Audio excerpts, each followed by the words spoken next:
Este fue el primer episodio de Crónicas de la Computación que se transmitió en 1983. Al iniciar esta serie tenía de copresentador a Gary Kildall, que era mucho más que un presentador. Era uno de los personajes más importantes en la historia de la computadora personal. Gary murió en 1994 dejando un legado igualado por muy pocos en su campo. Hoy vamos a dedicarle un programa entero a Gary Kildall para ilustrar su papel en el desarrollo de la computadora personal en esta edición de Crónicas de la Computación.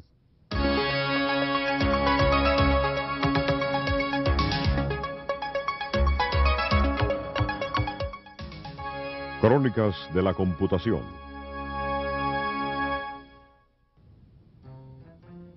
Crónicas de la Computación les llega a ustedes cortesía de la compañía Hewlett Packard, que colabora con los líderes de la industria para asegurar la compatibilidad general en toda la red. Es una innovación en materia de colaboración. Ha proporcionado fondos adicionales la Intel, fabricante del procesador Pentium.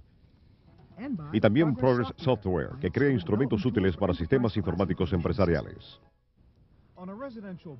En una cuadra residencial de Pacific Grove, California, hay una modesta casa con una historia impresionante. Detrás de su garaje, en una pequeña habitación, ocurrió un acontecimiento trascendental en la historia de la computación personal. La creación, hace 20 años, del primer sistema operativo moderno de microcomputadora, el CP/M. Su inventor fue el joven maestro de informática Gary Kildall. Tras desarrollar su programa de control para microcomputadoras, o programa monitor, a principios de los años 70, Kildall se dio cuenta del potencial de una mini computadora para fines generales. Kildall ya usaba una computadora portátil cuando la computadora de escritorio era apenas un sueño. Conocí a Gary en 1973 en el laboratorio de informática una tarde. Era un joven pecoso y pelirrojo de mucho entusiasmo. Vestía pantalones de piernas recortadas y entró en el centro con un maletín de cuero que abrió y conectó a un teletipo, un ASR-33. Era una computadora personal completa, la primera que vi en mi vida, y me volví loco. Quería saber dónde la había conseguido y cómo, qué podía hacer y cómo conseguirme una. Gary estudió informática en la Universidad de Washington, donde obtuvo un doctorado. Pronto pasó a la Escuela Naval de Posgrado en Monterrey, donde más tarde fue profesor.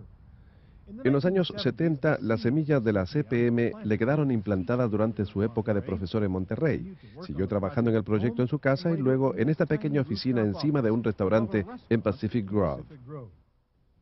Lo primero que oí decir que había hecho Gary me llamó la atención. Inventó un sistema programático llamado PLM y lo implantó para las microprocesadoras Intel para demostrar que el modelo 8080 era una verdadera computadora y no un simple controlador de hornos de microondas, sino efectivamente una computadora.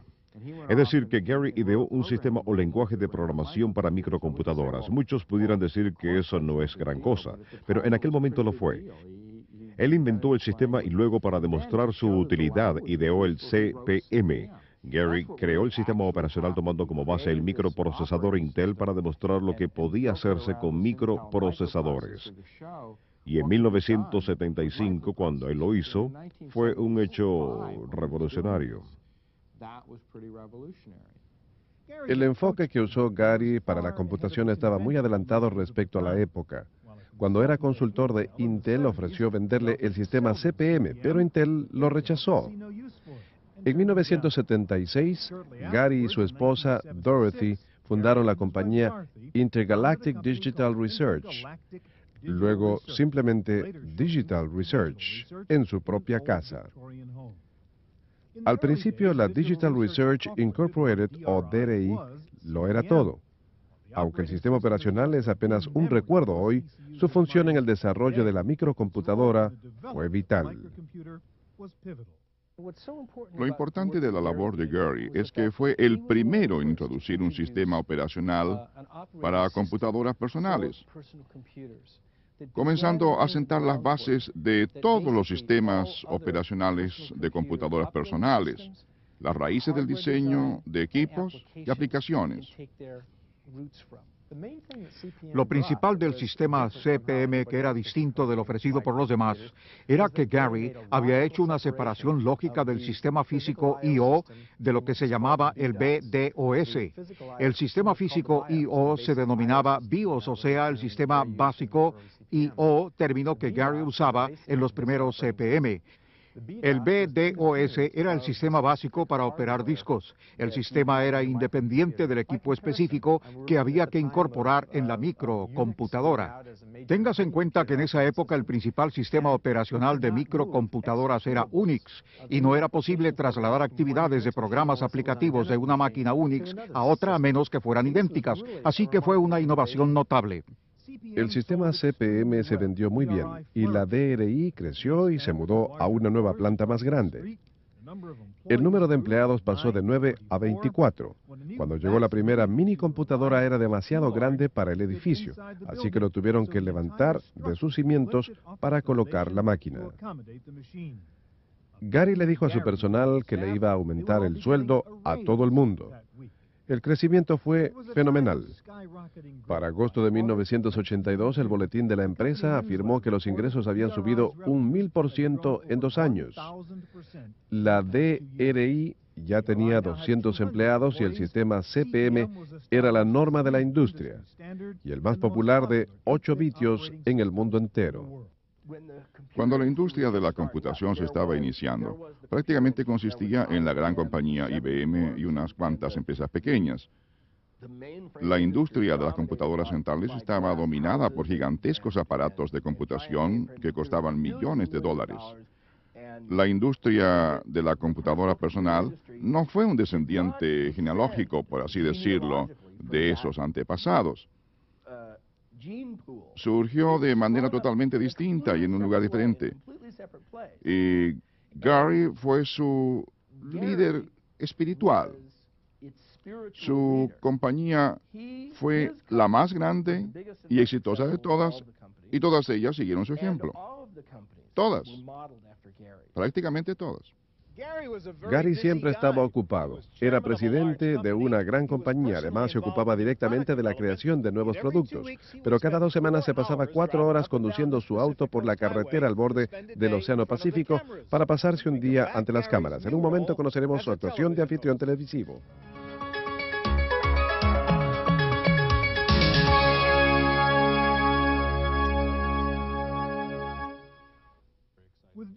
Al crecer los negocios de la empresa DRI, Gary pasó a otras actividades, incluso ser coanfitrión de Crónicas de la Computación. Su segunda carrera como anfitrión televisivo duró más de 6 años, en los que dio muchas ideas acerca de la tecnología y el potencial de centenares de productos. Al aparecer en el programa mostró productos y tecnologías suyas que estaban muy adelantadas, incluso un sistema operacional de multitarea llamado DOS concurrente.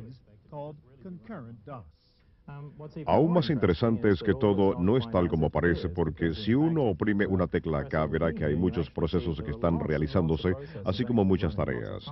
Es más, en estas mismas terminales en serie podría oprimir una tecla y hacer funcionar D base 3 al mismo tiempo. Este es el aparato PS2 modelo AT de la IBM, la computadora de 386 kilobitiones, que junto con el sistema DOS concurrente 386 es capaz de operar las 2 aplicaciones estándar DOS gracias a su total compatibilidad, siendo capaz de operar múltiples aplicaciones de DOS y permitir acceso compartido. La DRI también tuvo una de las primeras interfaces gráficas de usuario. Si vamos a un gráfico preparado de antemano, veremos el aspecto de una combinación de texto y gráficos. Voy a una pantalla completa a escala normal. He aquí el resultado de combinar texto con gráficos. Voy a enviar esto al dispositivo de producción. En este caso vamos a usar la pantalla, pero pudiera ser un sistema de diapositivas o cualquier otra cosa. Bueno, creo que tenía interés primeramente en demostrar que la Digital Research seguía siendo el líder y como sus entornos gráficos se estaban popularizando, aunque otros aspectos no habían tenido éxito, se rumoraba que la Macintosh iba a sacar una computadora nueva. El hecho de que Gary pudiera sacar un sistema gráfico y de multitareas que nadie sabía que él estaba desarrollando, creo que le brindó la satisfacción de dar una sorpresa.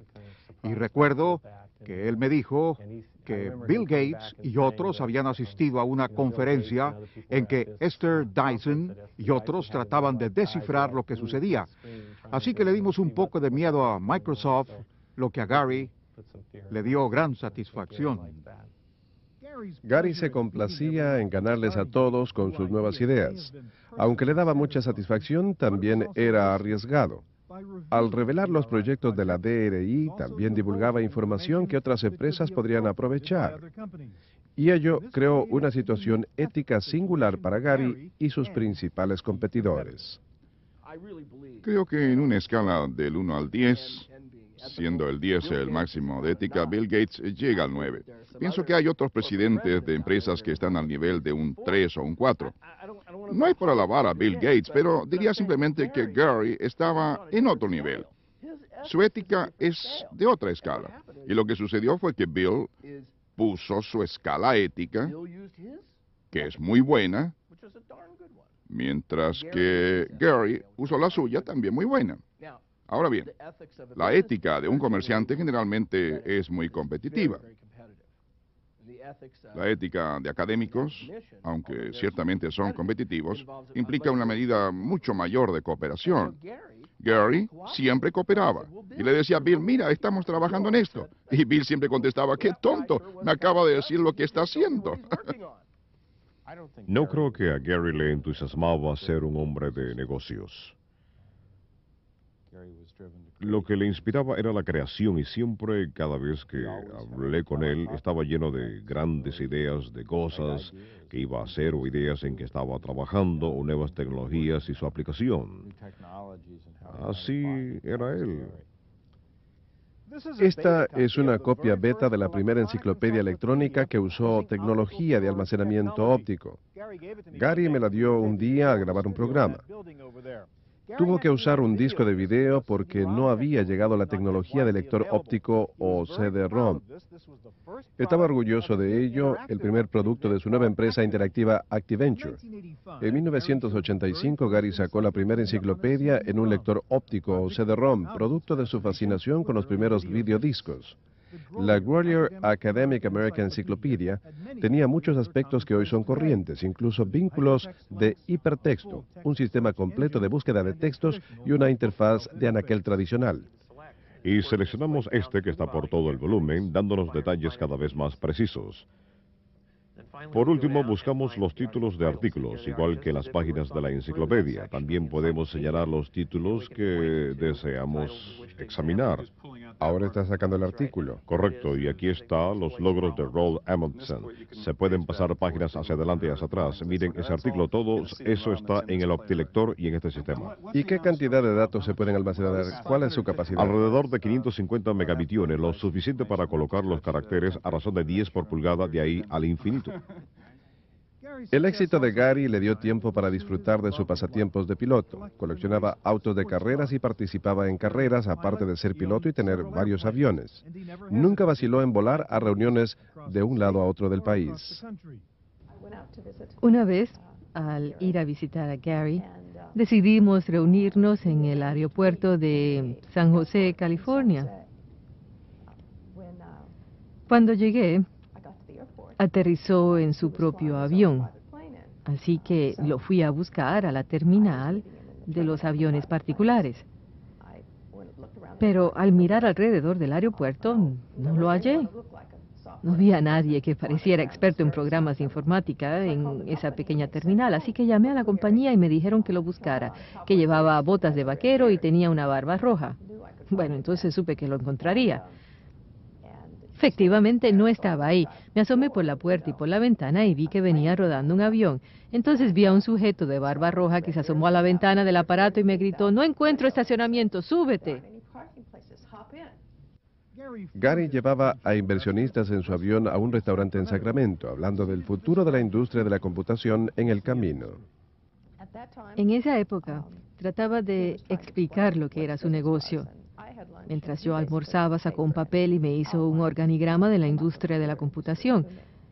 Me explicó cómo el sistema operacional controlaría ulteriormente la industria y cómo programas de aplicaciones funcionarían con él, y que una empresa de sistemas operacionales debía apoyar a las compañías de aplicaciones, aunque nunca debía hacer las suyas, lo que resultó ser un error fatal que había hecho su propia compañía. Aunque el éxito financiero de Gary le permitió acumular juguetes más veloces y grandes, sus contemporáneos lo recuerdan como un tipo muy divertido. Gary tenía la capacidad de la innovación y sin embargo también tenía una especie de espíritu muy libre y sorprendente. Como saben, Gary era muy informal y le gustaba charlar mientras agarraba un paquete de cerveza y se iba al lago a hacer esquí acuático. Ese aspecto de su vida era de lo más normal y nunca le causó problemas. Era un personaje singular y muy notable. Los primeros días de la industria de la microcomputadora crearon un ambiente emocionante que atrajo a empresarios y aventureros y a los pioneros de la computadora que trabajaban fuera del ámbito de la computadora central. Era arriesgado, pero más satisfactorio. En esa época venía poquísima gente procedente de la verdadera industria de la computación para entrar en la industria de la microcomputación. La actitud en Silicon Valley en 1980 era preguntarse, ¿cuándo van a entrar en esta actividad las personas mayores y echarlo todo a perder? Esa era la impresión que teníamos y como éramos capaces de hacer tantas cosas, no nos preocupaba. La función del sistema CP/M como norma operacional para computadoras personales no iba a durar mucho. En un momento la lucha entre CP/M y MC2 y la verdad de lo que sucedió entre IBM y Bill Gates.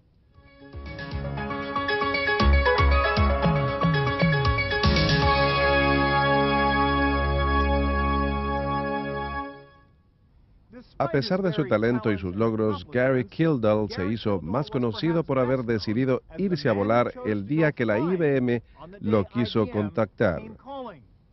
Ese fue el acontecimiento que más le preocupó toda su vida y se ha hecho una leyenda en la historia de la computadora personal. Pero sus amigos y colaboradores concuerdan en que la historia es imaginaria, pues los hechos son muy distintos.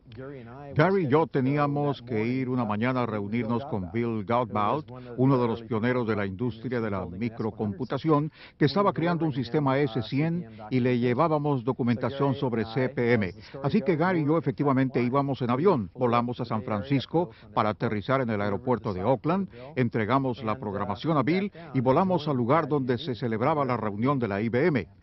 Llegamos para la reunión de la tarde. Para entonces algunas cosas estaban saliendo mal. La IBM había venido a la reunión trayendo a lo que yo calificaría de acuerdo unidireccional y confidencial. La idea era que la Digital Research afirmara que nunca se había reunido con la IBM, que esa reunión no había tenido lugar, pero todo lo que la Digital Research había revelado a la IBM quedaría en el dominio público.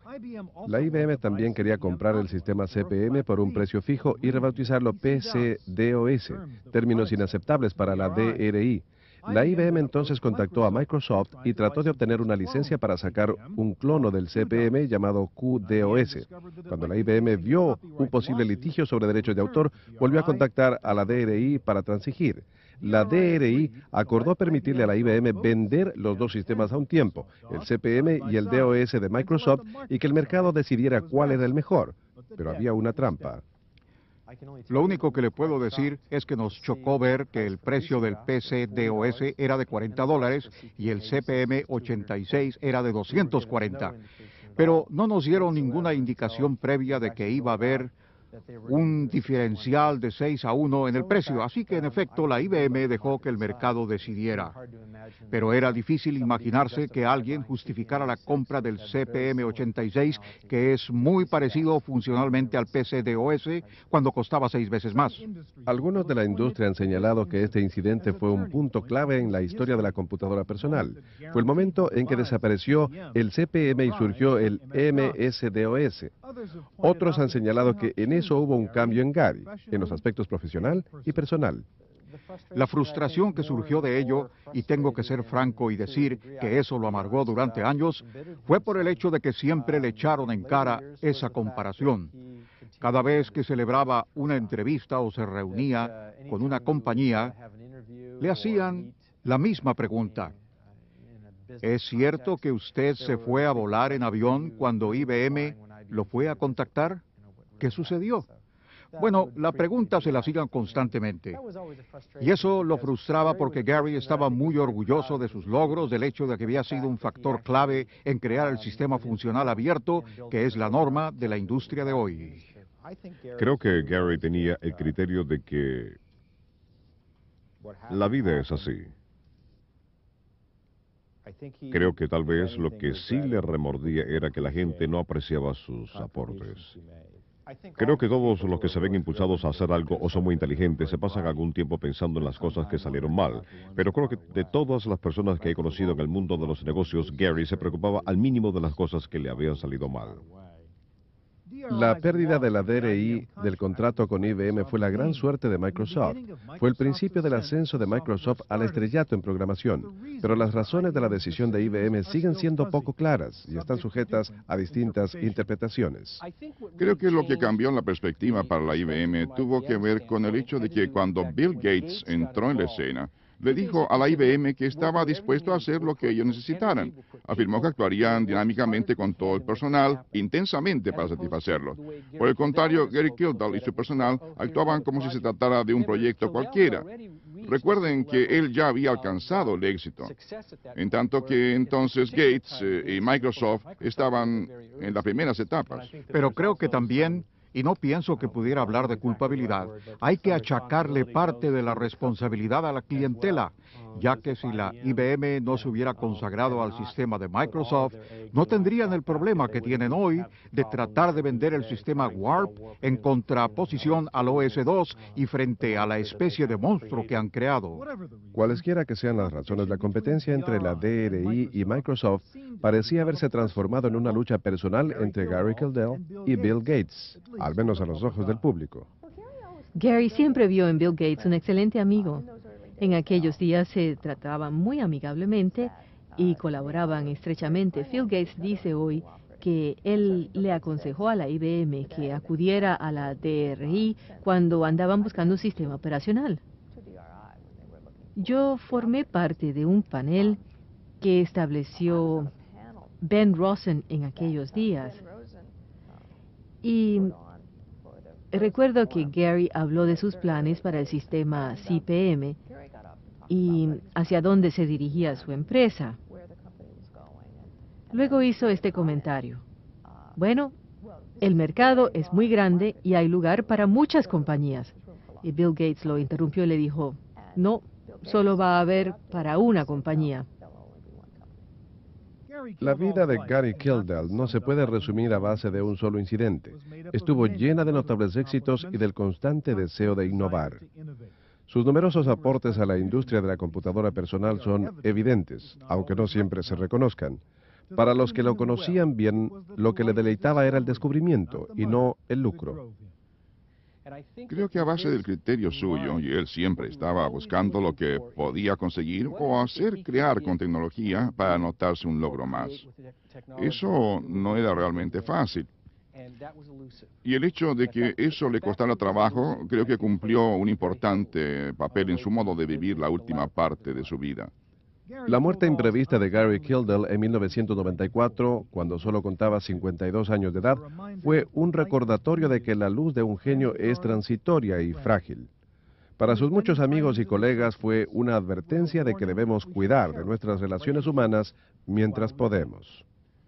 Pertenece a un grupo muy reducido que contribuyó a cambiar el mundo en los años 70. Creo que fue otro grupo el que se aprovechó de ello en los años 80 y 90.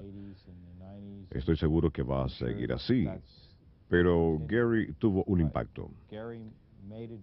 Creo que sabía que había tenido un impacto. Y ciertamente para quienes lo conocieron no había duda de ellos.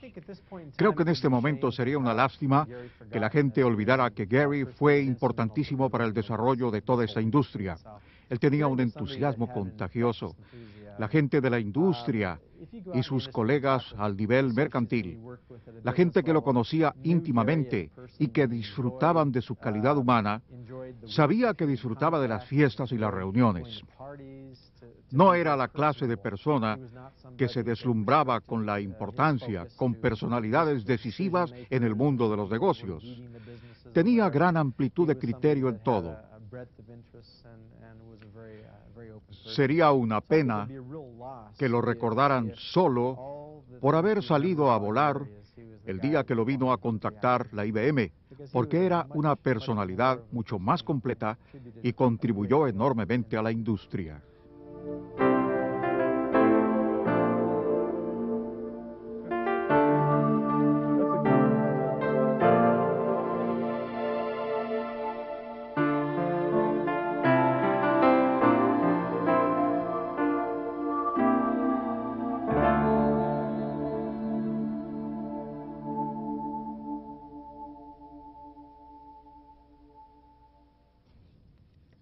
Gary sí tuvo un gran impacto. Era un genio y un caballero.